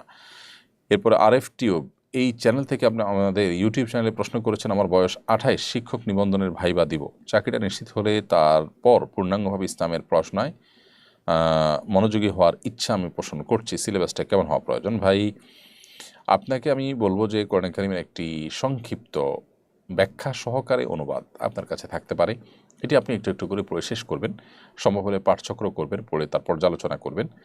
আর একটি হাদিসের বই আপনার কাছে থাকা উচিত, হাদিস সংকলনের বই, বিভিন্ন নির্বাচিত হাদিসের বই গ্রন্থ আছে, আপনি সেগুলোর একটা রাখতে পারেন। সিরাতের একটি গ্রন্থ আপনার কাছে থাকতে পারে, হাইকুল মাকতুম যেমন হতে পারে, একটি মাসালার বই থাকতে পারে, আরবি ভাষার জন্য আপনার কোনো উদ্যোগ, ভাষা শেখার জন্য কোনো উদ্যোগ থাকতে পারে। এইভাবে আপনি যদি কয়েকটা বই আপনার থাকে কয়েকটা সাবজেক্টের উপরে, ইনশাআল্লাহ ইসলামের উপর আপনার বেসিক ধারণা পাবেন। ডক্টর আব্দুল্লাহ জাহাঙ্গীর রহমতুল্লাহ আলাইহির রাহে বেলায়েত বইটি থাকতে পারে। সেই বইটি দিন শেখার ক্ষেত্রে বিশেষ করে নবীনদের জন্য অনেক বড় সহায়ক একটি বই। সেই বইটি মোটামুটি পড়ে ফেললে পাশাপাশি ইসলামী আকিদা, ইহয়া সুনান, এই বইগুলো আপনি কালেক্ট করতে পারেন। স্যারের থানুর রহমতুল্লাহ আদাউল মুআশারাত বইটি বেশ গুরুত্বপূর্ণ, এই বইটি আমাদের পড়া থাকলে ভালো। মাহমুদা কুকিং ওয়ার্ল্ড এই আইডি থেকে আপনি আমাদের ইউটিউব চ্যানেলে প্রশ্ন করেছেন, বিদেশ থেকে রেমিটেন্সের 1 লাখ টাকা আসলে 2,000 টাকা এক্সট্রা দেওয়া হয়, এটা নেওয়া কি হালাল হবে? যে প্রশ্ন বহুবার এসেছে এবং প্রত্যেকবার আমরা উত্তর দিয়েছি আলহামদুলিল্লাহ, এটাকে সম্পূর্ণ হালাল, কারণ এটি একটি ভালো কাজের প্রণোদনা। আপনি ব্যাংকিং চ্যানেলে টাকা পাঠালে সেজন্য আপনাকে প্রণোদনা দেওয়া হচ্ছে, আপনাকে উৎসাহ দেওয়া হচ্ছে, সেই উৎসাহ দেওয়াটা নাজায়েজ নয় এবং সেটার সুবিধা গ্রহণ করাও আপনার জন্য হারাম কিংবা নাজায়েজ হবে না। এসবি মুক্তা আপনি আমাদের ইউটিউব চ্যানেলে লিখেছেন, আমার হাতে ট্যাটু এঁকেছিলাম, তখন আমি জানতাম না ট্যাটু করা নাজায়েজ কিনা, এখন জানতে পারলাম ট্যাটু থাকলে নামাজ হয় না, শরীর সব সময় নাপাক থাকে, আমার নামাজ পড়তে অনেক মনে চায় কিন্তু হাতে ট্যাটু থাকার কারণে নামাজ পড়তে পারি না, এখন আমার করণীয় কি? ইনশাআল্লাহ যত তাড়াতাড়ি সম্ভব আমি ট্যাটু রিমুভ করব, কিন্তু ট্যাটু রিমুভ করার মতো অর্থ আমার কাছে নেই। বোন মুক্তা, আল্লাহ তাআলার কাছে ইস্তেগফার করা উচিত এবং যতদিন পর্যন্ত ট্যাটু রিমুভ করতে পারছেন না, সাধ্য অনুযায়ী ওইভাবে উজু করে আপনি নামাজ পড়বেন, কিন্তু যদিও এই নামাজগুলো আপনাকে দোহরাইতে হবে কারণ উজু আপনার হচ্ছে না, এবং যত দ্রুত সম্ভব রিমুভ করে আপনাকে নামাজ নিয়মিত করতে হবে এবং পেছনের নামাজগুলো আপনাকে কাজা করতে হবে এবং আপনার এই কৃতকর্মের জন্য আল্লাহর কাছে অনুতপ্ত হয়ে লজ্জিত হয়ে প্রচণ্ডভাবে ক্ষমা প্রার্থনা আপনাকে করতে হবে। নবী করিম সাল্লাল্লাহু আলাইহি ওয়াসাল্লাম বলেছেন, লাআনাল্লাহুল ওয়াশিমা ওয়াল মুস্তাওশিমা, যে ব্যক্তি ট্যাটু অঙ্কন করে এবং যে তার হাতে অঙ্কন করে দেয়, উভয়ের প্রতি আল্লাহ রাব্বুল আলামিনের লানত বর্ষিত হয়। বিধায় একজন মুসলিম হিসাবে কোনো অবস্থাতেই এই বিষয়টিকে আপনি গ্রহণ করতে পারেন না বা এটাকে স্বাভাবিকভাবে নিতে পারেন না। আল্লাহকে ভয় করা উচিত এবং সতর্ক থাকা উচিত। এরপর প্রশ্ন করেছেন মোহাম্মদ সুজন মাহমুদ, আপনি লিখেছেন, কাউকে ভালো লাগলে কি তাকে বিয়ের প্রস্তাব দেওয়া যাবে?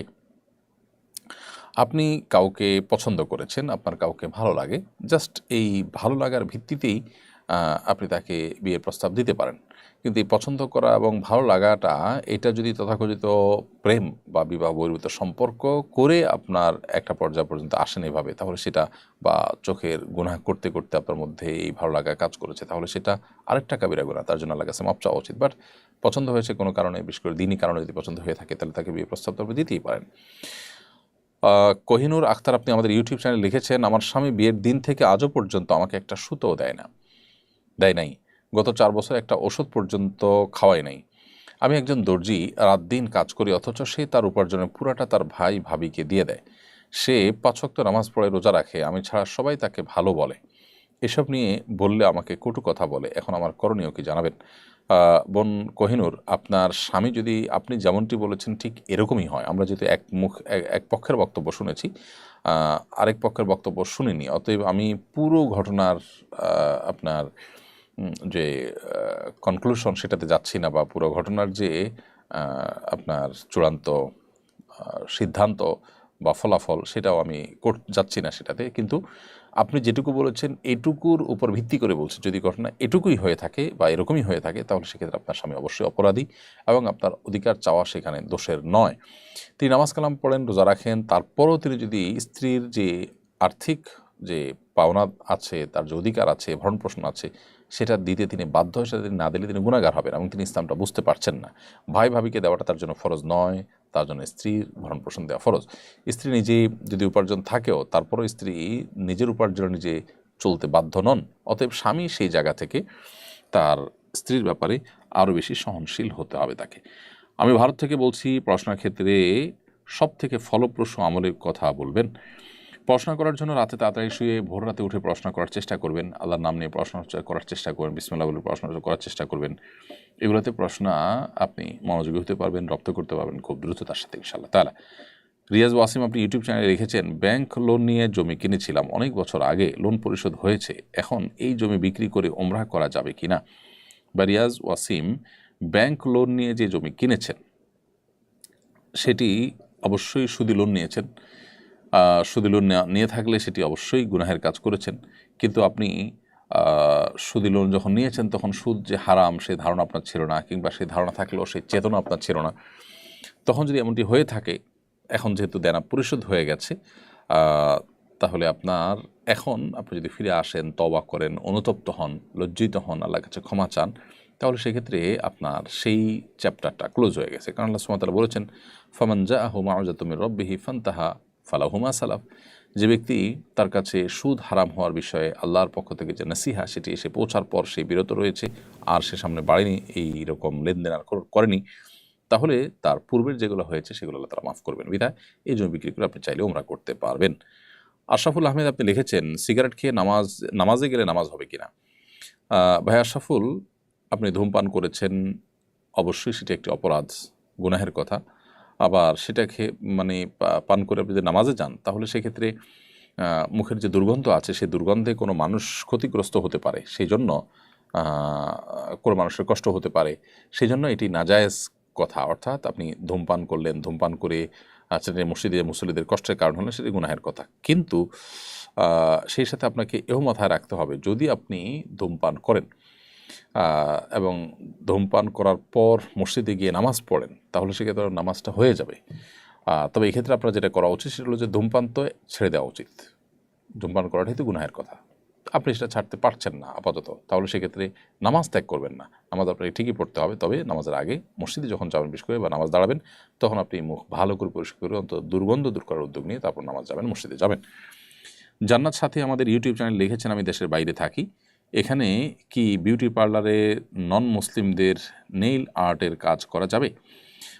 বোন জান্নাত সাথী, দেশের বাইরে থাকেন আপনি, সেখানে বিউটি পার্লারে নন মুসলিমদের জন্য এমন কোনো কাজ করছেন যেটা শরীয়তে নাজায়েজ করেছে, তাদের জন্য সেটা করেছেন। যেমন তারা আপনার নেল পলিশের কাজ যদি আপনি করেন, ধরা যাক এই নেল পলিশের কাজ মুসলমানদের জন্য নাজায়েজ, কারণ সেখানে নামাজের উজুর ব্যাপার আছে, সেটা মুসলমান না, অতএব তার জন্য সেই কাজ করলে সেটি জায়েজ হতে পারে। এমনি জুয়েল মাহমুদ আপনি লিখেছেন, আমি একজন দিনদার মেয়েকে হালালভাবে বিয়ে করতে চাই, কিন্তু বাবা মা পছন্দ করেন না, আমাদের মাঝে কোনো হারাম সম্পর্ক যোগাযোগ নেই, ইস্তিখারা ও তাহাজ্জুদে এ নিয়ে আল্লাহর কাছে দোয়া করতে পারবো কিনা? তো এখন এইভাবে, আল্লাহ যদি এটা কল্যাণকর হয় আমার জন্য আপনি সহজ করে দিন, অকল্যাণকর হলে আমার থেকে এটিকে দূর করে দিন। আর যৌবনে বিশেষ করে এই জাতীয় যে ভাবনাগুলো আমাদের মধ্যে উদ্রেক হয়, জাগ্রত হয়, এগুলোকে ইগনোর করে ফেলতে পারলে সবচেয়ে ভালো হয়। এগুলো থেকে আপনি দূরে সরে গেলেন, এগুলোকে ইগনোর করে ফেললেন এবং এগুলো থেকে বেঁচে থাকলেন, এটা হলো সবচেয়ে উত্তম এবং নিরাপদ। কারণ ভালো মন্দ আসলে ভ্যারি করে, এবং বিশেষ করে যৌবনে সব কিছুই ভালো লাগে, এই জাতীয় কেসে সবাইকে ভালো লাগে। অতএব এই সময়টাতে আমার যদি বিয়ে করার মতো স্বাভাবিকভাবে দেখছি যথেষ্ট কারণ নেই, মেয়ের মারা তারা আপত্তি জানাতে পারে না, আপনি নিজে এখনও কর্মক্ষণ হন নাই, উপার্জন করেনি, আপনার পরিবার থেকে আপত্তি থাকতে পারে, তাহলে বোঝা গেল যে আপনার এখন এই মুহূর্তে এগুলো মাথায় রাখাই উচিত না। নজরের হেফাজত না করার ফলশ্রুতিতে এ ধরনের হারাম রিলেশনের মধ্যে আমরা জড়িয়ে পড়ি। প্রবাসে থাকার সুযোগ নিয়ে হজ করলে কি হজের ফরজ আদায় হবে, নাকি নিজের এলাকা থেকে আবার হজ করতে যেতে হবে? এ প্রশ্ন অনেকের, বিশেষ করে মিডল ইস্টের আমাদের অনেক ভাইরা আছেন, তারা মনে করেন যে প্রবাসে আছেন, সেখানে গেছেন তিনি কাজে, এখন কাজ করতে গিয়ে সেই সুবাদে হজ করলে তার কি ফরজ আদায় হবে কিনা, এটা নিয়ে ধোঁয়াশায় থাকে তারা অনেকে। আমরা তাদেরকে বলতে চাই যে প্রবাসে থেকে আপনি হজ করলে হজ আদায় হয়ে যাবে, ওমরা করলে ওমরা আদায় হয়ে যাবে, এটা নিয়ে সন্দেহ করবার কোনো কারণ নাই। তবে হ্যাঁ, দেশ থেকে একজন মানুষ হজ বা ওমরা করার জন্য গেলে তাকে অনেক বেশি টাকা খরচ করতে হয়, অনেক বেশি পরিশ্রম করতে হয়। আর নবী সাল্লাল্লাহু আলাইহি ওয়াসাল্লাম বলেছেন, ইন্না আইজামাল জাযাই মা আইজাবিল বালা, যদি কারোর কষ্ট কোনো ইবাদত করতে বেশি হয়, অর্থ বেশি খরচ হয়, তাহলে তার বিনিময় বেশি হবে, কারণ তার ইনভেস্ট বেশি আছে। তো এটা ভিন্ন বিষয় যে মর্যাদার দিক থেকে তারতম্য হতে পারে, কিন্তু এমন হতে পারে যে প্রবাসী থেকে একজন মানুষ তার খরচ বেশি বা কষ্ট আরও বেশি, তাহলে সেক্ষেত্রে তাই হবে, তিনি আল্লাহর কাছে মর্যাদা বেশি পাবেন। এটি নির্ভর করবে আপনার ইনভেস্ট কতটা আছে সেটার উপরে। আর এর পাশাপাশি প্রবাসে থেকে আপনি হজ করলে হজ আদায় হয়ে যাবে সেটি আমাদের মাথায় রাখতে হবে। কারণ হলো আপনি কোত্থেকে হজ করতে হবে শরীয়ত সেটা ফিক্স করে দেয়নি যে কারণ মাতৃভূমি থেকেই হজ করতে হবে। তিনি পৃথিবীর যে কোনো প্রান্ত থেকে হজ করলেই তার ফরজ হজ আদায় হয়ে যাবে। আপনি মসজিদে গিয়েছেন অন্য কোনো কাজে, ধরুন আপনি একজন মিস্ত্রি, মসজিদে আপনি কোনো রিপেয়ারের কাজে গেছেন, নামাজের সময় হয়েছে, আপনি সেখানে জামাতে শামিল হয়ে গেছেন, আপনি জামাতের সওয়াব পাবেন, জামাতের দায় থেকে মুক্ত হবেন, নামাজও আদায় হয়ে যাবে। ব্যাপারটা এরকম না যে ঘর থেকে এসে আপনাকে নামাজ পড়তে হবে জামাতে, এরকম কোনো কথা নেই। ঠিক একইভাবে হজ নিজের দেশ থেকে এসে করতে হবে এমন কোনো বাধ্যকতা নেই। সাগর এআইডি থেকে আপনি লিখেছেন, বিসমিল্লাহ আল্লাহু আকবার বলে গুলি করে পাখি মারলে সেটি জবাই করার আগে মারা গেলে সেটি খাওয়া হালাল হবে কিনা? জি, আপনি গুলি করে যখন কোনো পাখিকে শিকার করবেন তখন বিসমিল্লাহ আল্লাহু আকবার বলে যদি আপনি শিকার করেন তাহলে সেক্ষেত্রে সেই শিকার করা পাখি আপনার জন্য খাওয়া হালাল হবে। সুন্নত বেদাত বোঝার মাপকাঠি কি? সুন্নত এবং বেদাত বোঝার মাপকাঠি হলো যে আমরা যে কোনো আমল করব দ্বীনের নামে বা দ্বীনের অংশ হিসেবে কোনো কাজ যখন করব, সেটা কোরআন এবং হাদিসে যদি তার কোনো সূত্র থাকে, প্রুফ থাকে, তাহলে সেটা সুন্নত হবে। আর যদি প্রুফ না থাকে তাহলে সেক্ষেত্রে সেটা বেদাতে পরিগণিত হবে। আর এক্ষেত্রে মাপকাঠি স্বরূপ একটি হাদিস আমরা পেশ করতে পারি। আমাদের আয়েশা রাদিয়াল্লাহু তাআলা আনহা বর্ণনা করেছেন, নবী করিম সাল্লাল্লাহু আলাইহি ওয়াসাল্লাম বলেছেন, মান আহদাসা ফি আমরিনা হাযা মা লাইসা মিনহু ফাহুয়া রাদ। যে ব্যক্তি আমাদের এই কাজে অর্থাৎ ইসলামের কাজে এমন কিছু আবিষ্কার করলো, এমন কিছু নতুন সৃষ্টি করলো যেটা আসলে এই দ্বীনের অংশ নয়, ফাহুয়া রদ্দুন, তাহলে সেটা প্রত্যাখ্যানযোগ্য বা প্রত্যাখ্যাত। ঠিক একইভাবে দ্বীনের মধ্যে অর্থাৎ দ্বীনি কাজের মধ্যে অনেকে বেদাতের সংজ্ঞায় গুলিয়ে ফেলেন, পার্থিব কাজকে আর দ্বীনি কাজকে মিলিয়ে ফেলেন। যে কাজটা করে আপনি আল্লাহর কাছে সওয়াব আশা করেন, সেখানে আপনি যদি মন গড়া কোনো পদ্ধতি অবলম্বন করেন তাহলে সেটা বেদাত হবে। আমাদের হাদিস থেকে সেটি বোঝা যায়। ফেসবুকে আমার সন্তানের ছবি পোস্ট করি, অনেকে নিষেধ করে, বলে এর মাধ্যমে নাকি নজর লাগতে পারে। আসলে কি নজর লাগে? এ থেকে বাচ্চার ক্ষতি হতে পারে? হ্যাঁ, বদনজরের বিষয়টি সম্পর্কে নবী সাল্লাল্লাহু আলাইহি ওয়াসাল্লাম হাদিস রয়েছে, আল আইনু হাক্কুন, বদনজর এটি সত্য। ফলে আপনি সন্তান, সুন্দর কোনো সন্তান, ফুটফুটে সন্তান, শিশু, বাচ্চা বা আপনার আকর্ষণীয় কোনো কিছুর যদি মানুষের সাথে শেয়ার করেন, বিশেষ করে বাচ্চাদের ক্ষেত্রে অনেক বেশি হয় বদনজর। মানুষের এই জাতীয় বিষয়ে বদনজর এটি সত্য। বদনজরের কীভাবে ক্ষতি হয় বা এটা টেকনোলজিটা কি, আল্লাহ তাআলা ভালো জানেন। যে একটা মানুষ রাক্ষসী নজরে যদি দেখে, যদি সে দেখে আপনার হিংসাত্মক নজর দেয়, তাহলে সেক্ষেত্রে এটাকে নজরে হাসেদ বলে, বদনজর বলে। এর ফলশ্রুতিতে ওই বাচ্চা অসুস্থ হতে পারে, ওই বাচ্চার রোগ লেগে থাকতে পারে। আপনি ক্ষেতের ফসল দেখে কেউ যদি রাক্ষসী নজরে দেখে তাহলে বদনজর লাগতে পারে। এগুলো স্বাভাবিক একেবারে। এখন আপনি বলবেন যে প্রদর্শন এই পৃথিবীতে অনেক কিছুই প্রদর্শন হতে থাকে, সবাই প্রদর্শন করে, কই তারা তো অনেক ভালো আছে। দেখুন, ভালো নেই, অনেকে অনেক দিক থেকে ক্ষতিগ্রস্ত। সেই ক্ষতির কারণ হয়তো এই বদনজর, কিন্তু তিনি হয়তো টেরও পাচ্ছেন না। তো কিভাবে এই বিষয়টা কাজ করে যে একজন রাক্ষসীর দৃষ্টিতে তাকালো আর একজনের ক্ষতি হয়ে গেল, কিভাবে হতে পারে? এই বিষয়ে আল্লাহ রাব্বুল আলামিনের টেকনোলজি আমাদের বুঝে আসাটা আবশ্যক নয়। হতে পারে আমরা এটা বুঝি না। অনেক টেকনোলজি কিন্তু আমাদের বোধগম্য নয়, কিন্তু সেটাকে আমরা অস্বীকার করি না। ঠিক এটাও সেরকম। কোনো কোনো হাদিস থেকে বোঝা যায় যে মানুষকে বদনজর সেটি কবর পর্যন্ত পৌঁছে দিতে পারে। আর একটি ওঁট, আকর্ষণীয় একটি প্রাণী, সেটি যদি কারো বদনজরের কবলে পড়ে তাহলে সেটিকে মৃত্যু পর্যন্ত নিয়ে যেতে পারে।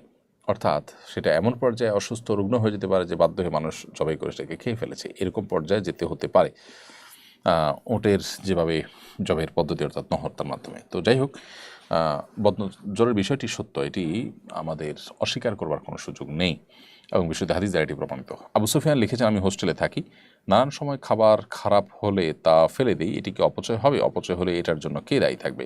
বা আবু সুফিয়ান, হোস্টেলে থাকা অবস্থাতে আপনি ছাত্র মানুষ, সেখানে খাবার খারাপ হলেই যদি আপনি ফেলে দেন তাহলে সেক্ষেত্রে সেটা অবশ্যই অপচয় হবে, বিশেষ করে ড্রেনে ফেলে দিলে। যদি আপনি খাবারের উপযোগী মনে না করেন, অন্য কাউকে দিতে পারেন, যদি সেরকম কেউ নেওয়ার মতো না থাকে, সবারই আছে হোস্টেলে বন্ধুরা, তাহলে সেক্ষেত্রে এটা এমন কোথাও ফেললেন যেখান থেকে অন্য কোনো প্রাণীরা খাবার হিসাবে গ্রহণ করলেন, তাহলে সেটি ভিন্ন কথা হবে। নূরজাহান নুরি লিখেছেন, আজানের আগে নামাজ পড়ে নিলে যখন আজান হয় তখন কি আজানের জবাব দিতে হবে? আজানের জবাবের সাথে আসলে নামাজের সম্পর্ক নেই। আপনি আজানের আগে ওয়াক্ত হয়েছে তখন নামাজ পড়ে ফেলেছেন, কিন্তু এরপরে আজান হচ্ছে, তো এখন আপনি আজানের জবাব দিচ্ছেন, দিতেই পারেন, কোনো অসুবিধা নেই। তুরস্কে কোরআন প্রতিযোগিতা প্রথম হয়েছিল বাংলাদেশি একজন হাফেজ। বাংলাদেশের রাষ্ট্রীয় পৃষ্ঠপোষকতায় এমন প্রতিযোগিতার আয়োজন করা যায় কিনা? খুবই দরকার এবং চমৎকার একটি প্রস্তাব। 50 বছর ধরে ইসলামের সাথে মুসলমানদের সাথে বিমাতা সুলভ আচরণ করে আসছে রাষ্ট্র, এবং এর পেছনে কিছু লোক কাজ করছে যারা নিজেদেরকে সেকুলার, যারা নিজেদেরকে অতি উদার, যারা নিজেদেরকে তথাকথিত অসাম্প্রদায়িক দাবি করছেন, অথচ আমরা দেখছি তারা সাম্প্রদায়িক আচরণই করছেন, মুসলমানদেরকে কোণঠাসা করে রেখে চলেছেন। তুরস্কে বাংলাদেশি হাফেজ মুয়াজকে চ্যাম্পিয়ন হওয়ার কারণে সে দেশের প্রেসিডেন্ট এরদোগান তিনি তাকে বুকে জড়িয়ে ধরেছেন, চুমু এঁকে দিয়েছেন কপালে, অথচ সে শিশু বাংলাদেশে এসেছে, সরকারিভাবে তার কোনো খোঁজখবর নেওয়া হয়েছে বলে আমাদের মনে হয় না। এবং সাফজয়ী নারী ফুটবল দলকে মাননীয় প্রধান উপদেষ্টা তিনি তাদেরকে সম্বর্ধনা দিয়েছেন, আরও নানাভাবে তাদেরকে সম্বর্ধিত করা হয়েছে, কিন্তু এই এতগুলো দেশের মধ্যে শ্রেষ্ঠত্বের মুকুট, চ্যাম্পিয়নের মুকুট নিয়ে আসা এই ছেলেটিকে সম্বর্ধনা দেওয়া হয়নি। এটি আজকের শুধু ঘটনা নয়, এটি বাংলাদেশের একটা কমন চিত্র। এদেশে ইসলাম এবং মুসলমানরা যদি দেশকে আকাশে তুলে দেয় সেটাকে অ্যাপ্রিসিয়েট করা হয় না। এই কালচার থেকে আমাদের বেরিয়ে আসতে হবে। দেশের এত বিশাল এবং বিপুল যে জনগোষ্ঠী যারা ধর্মপরায়ণ, যারা ধর্মভীরু, সে মানুষগুলোকে আপনি ইগনোর করে একটা দেশকে আসলে এগিয়ে নিয়ে যেতে পারবেন না। এদেশে মানুষ ধর্মপরায়ণ, অতএব আপনি ধর্মকে ইগনোর করে, ধার্মিকদের ইগনোর করে, তাদের কাজগুলোকে ছোট করে দেখে, তাদেরকে নানাভাবে ষড়যন্ত্র করে, কোণঠাসা করে রেখে আপনি একটা দেশকে কখনো এগিয়ে নিয়ে যেতে পারবেন না। বরং তাদেরকে দেশের মূলধারার সাথে মেশাতে হবে, মেলাতে হবে, একত্র করতে হবে, তাহলে ইনশাআল্লাহ দেশ এগিয়ে যাবে। আমরা আশা করব যে আমাদের নতুন বাংলাদেশে অন্তত উত্তর বাংলাদেশের কারিগররা বিষয়টিকে ইতিবাচকভাবে দেখবেন। আল্লাহ তাদেরকে সেই তৌফিক দান করুন। এরপর প্রশ্ন করেছেন আব্দুর রহমান, আপনি লিখেছেন আমি কিছু টাকা কুড়িয়ে পেয়েছি, এই টাকাগুলো এখন কি করা উচিত? মসজিদে দিব নাকি গরিব লোককে দিব? আপনি কুড়িয়ে পাওয়া টাকার মালিক খোঁজ করবেন। মালিক খোঁজ করে যদি পাওয়ার সম্ভাবনা না থাকে তাহলে সেক্ষেত্রে কোনো গরিব দুঃখীকে দান করে দিবেন মালিকের পক্ষ থেকে। মোহাম্মদ আশিক মণ্ডল লিখেছেন পাক কাপড় এবং নাপাক কাপড় একসাথে ধৌত করলে কি পাক কাপড়ও 3 বার ধৌত করতে হবে? পাক কাপড় আর নাপাক কাপড় যদি মিশিয়ে ফেলেন, অর্থাৎ বালতির মধ্যে মিশিয়ে ফেলেন, তাহলে ধোয়ার ক্ষেত্রে 3 বার করে চিবাতে হবে সবগুলোকেই। আর যদি এমনিতেই পাক কাপড় নাপাক কাপড় ছিল, নাপাক কাপড়ের নাপাকি পাক কাপড়ে লেগেছে বলে মনে না হয়, তাহলে সেক্ষেত্রে পাক কাপড়কেও 3 বার চুবানো আবশ্যক নয়। আর যদি মনে হয় যে না নাপাক লেগে গেছে পাক কাপড়ের মধ্যে, তাহলে সেক্ষেত্রে 3 বার এখানে চিবাইতে হবে আপনাকে অবশ্যই। রামিজ রাজা, আপনি লিখেছেন কাউকে সিজদা করা তো শিরক, তাহলে আল্লাহ শয়তানকে আদম আলাইহিস সালামকে সিজদা করতে বলেছিলেন কেন? প্রথম কথা হলো যে এটি ছিল আদম আলাইহিস সালামের যে শরিয়াত, সেই শরিয়াতে মুহাম্মদ সাল্লাল্লাহু আলাইহি সাল্লামের শরিয়াতে আল্লাহ ছাড়া কাউকে সিজদা করা যাবে না, সেই জন্য অনেক নবীর শরিয়াতে নিষেধ ছিল। হয়তো তাদের ওখানে তাঁর শরিয়াতে হয়তো এটি সম্মানসূচক সিজদা করা জায়েজ ছিল। আর সবচেয়ে বড় কথা হলো যে এই ঘটনা ঘটেছে এমন জগতে, যে জগৎটি আসলে এই পৃথিবীর বাইরের জগৎ। তো পৃথিবীর এই জগতে মানুষের জন্য আল্লাহ তাআলা শরিয়ত এবং বিধিবিধান দিয়েছেন, সেখানকার জন্য হয়তো এটি প্রযোজ্য ছিল না। আর আরেকটি বিষয় হলো যে এটি নিছকই একটি এক্সেপশনাল অর্ডার আল্লাহ সুবহানাহু ওয়া তাআলার, যেটা আসলে অন্য ক্ষেত্রে প্রযোজ্য নয়। সাধারণ ক্ষেত্রে আল্লাহ সুবহানাহু ওয়া তাআলা যেহেতু পরিষ্কারভাবে অন্য কাউকে ইবাদত করতে, দাসত্ব করতে আল্লাহ নিষেধ করেছেন, বিধায় এটি সাধারণ ক্ষেত্রে প্রযোজ্য, কিন্তু এক্সেপশন ইজ এক্সেপশন, সেই হিসাবে এটিকে আমরা ধরতে পারি। আবার অনেকে ব্যাখ্যা করেন যে এখানে আসলে সিজদা আল্লাহকেই দিতে বলা হয়েছে, কিন্তু আদমের সম্মানার্থে আল্লাহকে সিজদা দিতে বলা হয়েছে। আদমের সৃষ্টিতে বিমুগ্ধ হয়ে আল্লাহকে সিজদা নিবেদন করা কৃতজ্ঞতা স্বরূপ, এটি এক প্রকার আদমকে সিজদা সম্মান করা। তো এটাকে অনেকে বলেন যে আয়াতের যতগুলো আয়াত আসছে সেখানে উসজুদুলি আদম মানে লি হুরমাতি আদম আও লি তাযীমি আদম, আদমের সম্মানার্থে আল্লাহকে সিজদা করো, অনেকে এই ব্যাখ্যাও করেছেন। তো সিজদা যে আল্লাহ ছাড়া কাউকে করা শিরক, সেটি কোরআন বিভিন্ন আয়াত এবং হাদিসের আলোকে দিনের আলোর মতো পরিষ্কার, বিধায় সেই জায়গাটা আমাদের কাছে পরিষ্কার থাকতে হবে। পিঙ্কি মনি আইডি থেকে আপনি লিখেছেন সন্তানের আকিকার গোশত আমরা পিতামাতা খেতে পারবো কিনা? অবশ্যই খেতে পারবেন। শাহিদা সিদ্রাতুল আপনি লিখেছেন জমি বন্ধক রেখে টাকা নিলে সুদ হবে কিনা? না, বন্ধক রেখে আপনি টাকা নিয়েছেন সেটা শুধু হবে না, তবে যেটুকু রেখেছেন সেটুকু আপনি ফেরত দিবেন, এবং বন্ধকের জমিটা যিনি বন্ধক রেখেছেন তিনি ভোগ করবেন না, আপনারটা আপনি ভোগ করবেন। এটা অবশ্য মানতে চান না মানুষ, সেক্ষেত্রে এটাকে ইজারার পদ্ধতিতে যেতে পারেন, যে ভাড়া নিলেন এবং কিছু নামমাত্র মূল্য ধার্য করলেন, তাহলে সেক্ষেত্রে যার কাছে টাকা নিলেন তিনি ওই বন্ধকের জমিটা ভোগ করতে পারবেন, সেক্ষেত্রে বন্ধক থাকবে না, সেটা ইজারা হয়ে যাবে। এম ফুয়াদ হোসেন লিখেছেন, বিভিন্ন বাহিনীর মসজিদগুলোতে দেখা যায় জুমার নামাজের সময় অফিসারদের জন্য সামনের জায়গা ফাঁকা রেখে বসা হয়। এরপর ইসলামের নির্দেশনা জানতে চাই। বিভিন্ন বাহিনীর মসজিদে এরকম দেখা যায়, আমিও জানি। আমি সে সমস্ত বাহিনীর কর্তা ব্যক্তিদেরকে বিনীতভাবে অনুরোধ করতে চাই তারা যেন এই কালচারটা থেকে বেরিয়ে আসেন এবং এই যে একটা সংস্কৃতি তাদের মধ্যে আছে সেটা যেন না থাকে। কারণ আসলে মসজিদের বাইরে নিশ্চয়ই তাদের চেইন অফ কমান্ড, তাদের যে অন্যান্য বিষয় সেগুলো তারা খেয়াল করবেন, কিন্তু মসজিদের মধ্যে আসলে এমনটি করা উচিত নয়। এখানে আল্লাহ সুবহানাহু ওয়া তাআলা সবার মধ্যে সকল প্রকার ভেদাভেদ তুলে দেওয়ার যে শিক্ষা এবং দীক্ষা সেটি আমাদেরকে দিয়েছেন। নবী সাল্লাল্লাহু আলাইহি ওয়াসাল্লাম মসজিদে যখন ছিলেন তিনি সেনার প্রধানের দায়িত্ব পালন করেছেন, কিন্তু সেখানে মসজিদে তিনি সকল মানুষকে সমানভাবে দাঁড়াবার অবারিত সুযোগ দিয়েছেন। হুজাইফা মিনা আপনি লিখেছেন, আমাদের মসজিদের বড় মাইকে আজানের পাশাপাশি জুমার বয়ান, খুতবা এবং নামাজের উচ্চস্বরে চলায় এই কাজটিকে আমরা খারাপ মনে হয়, এই জন্য কি আমার ঈমান নষ্ট হয়ে যাবে? না, আপনার ঈমান এই কারণে নষ্ট হবে না, কারণ আপনি এই শব্দ প্রয়োজন ছাড়া মানুষকে কষ্ট দেওয়া হতে পারে সেরকম আপনি মনে করছেন। এই মনে করার কারণে ঈমান আপনার চলে যাবে না, বরং মসজিদের মাইকের ব্যবহার যারা করছেন তারা সেটার ব্যাপারে সতর্ক থাকতে হবে যে এটি অন্যের বিরক্তির কারণ যেন না হয়। সাইয়েদ সাব্বি আপনি লিখেছেন, নামাজে মনোযোগ ধরে রাখার জন্য কিছু পরামর্শ দিলে ভালো হতো। আপনি সবচেয়ে বড় পরামর্শ আমি যেটা দেবো আপনাকে সেটা হলো যে তাড়াহুড়ো করে নামাজ না পড়ে যত লম্বা সময় নিয়ে সম্ভব সেটি নামাজ পড়েন, কী পড়েন নামাজের মধ্যে সেগুলো বুঝে পাওয়ার চেষ্টা করেন। এরপরে শেহজাদি আইডি থেকে আপনি লিখেছেন, আমার স্বামী চাকরি পাওয়ার জন্য কি আমল করতে পারি, দোয়া করবেন যেন আল্লাহ তাআলা আমাদের হালাল রিজিকের ব্যবস্থা করে দেয়। অবশ্যই দোয়া করি আল্লাহ তাআলা আপনাদেরকে হালাল রিজিকের ব্যবস্থা করে দেন। প্রিয় বোন, প্রিয় দর্শক, দেখতে দেখতে অনুষ্ঠানের একেবারে শেষ প্রান্তে আমরা চলে এসেছি। এখন সময় হয়েছে বিদায় নেওয়ার। আল্লাহ যে তৌফিক দান করেন পরবর্তী লাইভ অনুষ্ঠানে আবার দেখা হবে ইনশাআল্লাহ। সে পর্যন্ত আল্লাহ তাআলা সবাইকে ভালো রাখুন, সুস্থ রাখুন, নিরাপদে রাখুন। আজ পর্যন্তই। জাযাকুমুল্লাহ খাইর। আসসালামু আলাইকুম ওয়া রাহমাতুল্লাহি ওয়া বারাকাতুহু। আসুন্নাহ ফাউন্ডেশন, উম্মার